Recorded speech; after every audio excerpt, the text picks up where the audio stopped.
आंचल आनंद bulletin की शुरुआत करते हैं आज की सबसे बड़ी खबर से। बेंगलोर से आ रही है खबर। बेंगलुरु में बीजेपी का महामंथन इस वक्त जारी है।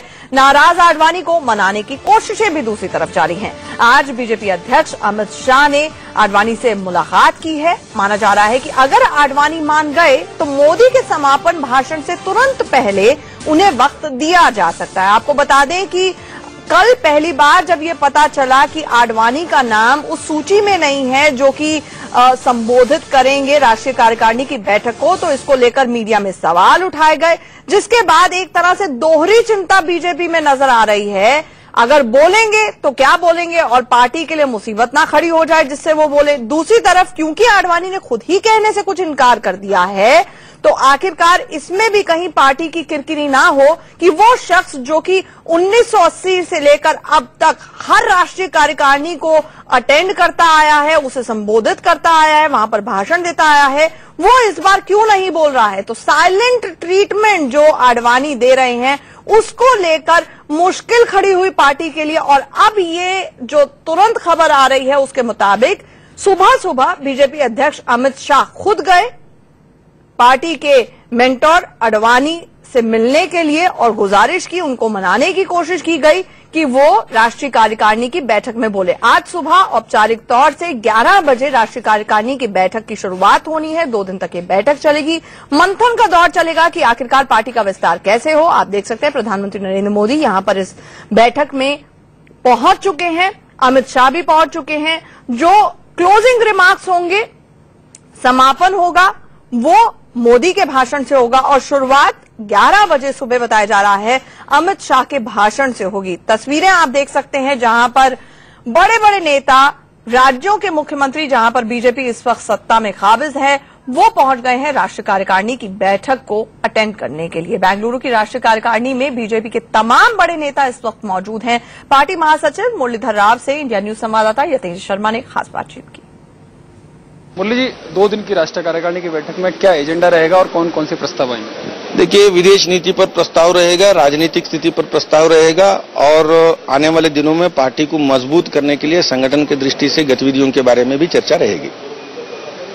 एक भूमि अधिग्रहण बिल को लेकर काफी घमासान मच रहा है। संघ परिवार के भी किसान संघ हैं, भारतीय मजदूर संघ हैं, सड़कों पर भी वो उतरे हैं। क्या उनकी जो समस्याएं थी वो दूर करने की कोशिश की गई? क्या अभी और इसमें जो संशोधन है भूमि अधिग्रहण बिल में वो किए जाएंगे? क्या यहाँ पर उस पर चर्चा होगी? देखिए, लोकतंत्र में जब भी सरकार आगे कुछ नीति बढ़ाती है तो उसमें अपने बातों को रखने की एक प्रयास रहता है। हम खुले दिमाग से सब लोगों के साथ संवाद कर रहे हैं और आवश्यक परिवर्तन के लिए हम तैयार है और किसी भी प्रकार से औद्योगिकरण और किसानों के बीच में हम संघर्ष नहीं देखते हैं और किसानों की हितों की कीमत पर हम कोई कदम उठाने वाले नहीं है।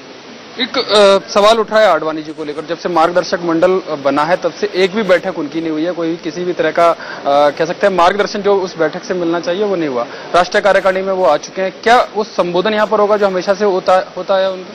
देखिए, आडवाणी जी हमारे लिए बहुत आदर्श और प्रेरणादायी व्यक्ति हैं और उनका मार्गदर्शन औपचारिक और अनौपचारिक स्तर पर हर कार्यकारिणी में मिलता है और ये मिलेगा और आज भी वे भाग लेंगे और कल भी वे रहेंगे। भाग लेंगे क्या? लेकिन ये फाइनल हुआ है कि उनका भाषण होगा नहीं होगा जो हमेशा कार्यकारिणी में होता है? भाषणों के कार्यक्रम जो हम आज और कल की तो हम समय समय पर चर्चा करते हैं। आडवाणी जी कल आए हैं और उनकी भागीदारी पूरी रहेगी। मुरलीधर राव जो कह रहे हैं कि औपचारिक और अनौपचारिक रूप से आडवाणी जी का मार्गदर्शन उन्हें मिलेगा और उनकी भागीदारी पूरी रहेगी। कैमरामैन राजसोनी के साथ यतेंद्र शर्मा, इंडिया न्यूज, बेंगलोर। तो 2 दिन की राष्ट्रीय कार्यकारिणी की बैठक बेंगलुरु में बीजेपी की शुरू हो रही है। हमारे साथ हमारे सहयोगी यतेंद्र अभी सीधे लाइव जुड़ रहे हैं। यतेंद्र, जानना चाहेंगे कि 1980 से लेकर अब तक कोई ऐसी राष्ट्रीय कार्यकारिणी, अगर गोवा का अधिवेशन छोड़ दिया जाए, जो आडवाणी जी ने संबोधित ना की हो। पार्लियामेंट में वो हर रोज नजर आते हैं, हर रोज अटेंडेंस पूरी कर लेते हैं, लेकिन कुछ कहते नहीं है, सवाल नहीं पूछते। ये जो साइलेंट ट्रीटमेंट दिया जा रहा है आडवाणी की तरफ से, कहीं ना कहीं बीजेपी के लिए बड़ी फांस है। इसीलिए अब उनको मनाने की कोशिश हो रही है कि वो आए और कुछ कहें, संबोधित करें राष्ट्रीय कार्यकारिणी को।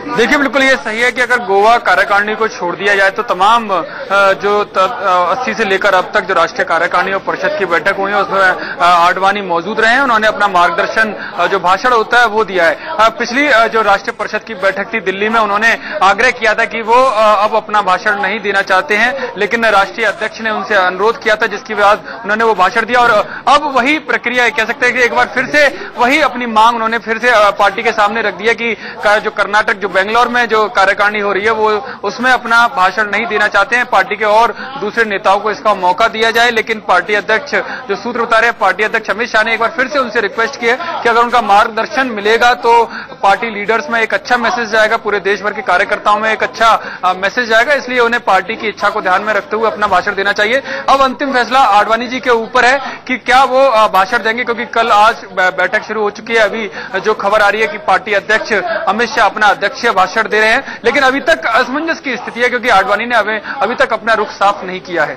जी, यानी सस्पेंस बरकरार है। और यतेंद्र, ये भी खबर की पुष्टि हो गई है कि क्लोजिंग रिमार्क्स मोदी जी के जब समापन होगा समारोह का, उससे पहले हो सकता है आडवाणी जी कुछ बोले, अगर उनके ऊपर पूरी तरह से छोड़ दिया गया है तो।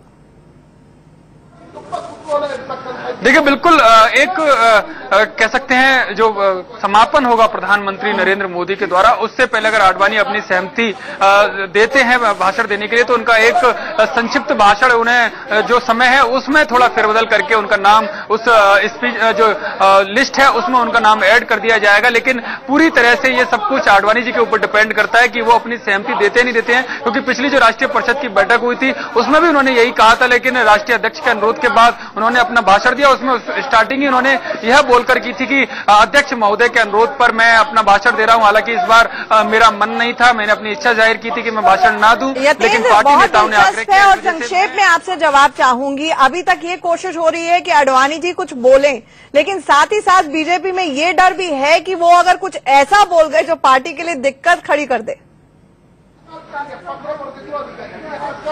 देखिए, ऐसा कह सकते हैं संदेह कुछ नेताओं के मन में हो सकता है, लेकिन हमारी जो वरिष्ठ नेताओं से बात हुई है वो चाहते हैं कि आडवाणी जी अपना मार्गदर्शन भाषण जरूर दें। और जहां तक ये संशय वाली बात है कि वो कुछ नेगेटिव बोल सकते हैं, क्योंकि जब से लेकर सरकार जब से बनी है अब तक आडवाणी जी ने ऐसा कुछ नहीं कहा जिससे सरकार की स्थिति डावाडोल या कह सकते हैं सरकार संकट में आए या कोई भी उनका अनुचित बयान इस तरह से आया हो। तो इसको लेकर संदेह वरिष्ठ नेताओं में फिलहाल नहीं है कि आडवाणी जी अगर कुछ कहेंगे तो उसका गलत मैसेज जाएगा। हाँ, इतना जरूर है कि अगर वो अपना मार्गदर्शन देंगे तो कहीं ना कहीं कार्यकर्ताओं में एक अच्छा मैसेज जाएगा। ठीक है, हमारे साथ जुड़ने के लिए यतेंद्र, इस अपडेट के लिए आपका बहुत बहुत शुक्रिया। आगे बढ़ते हैं।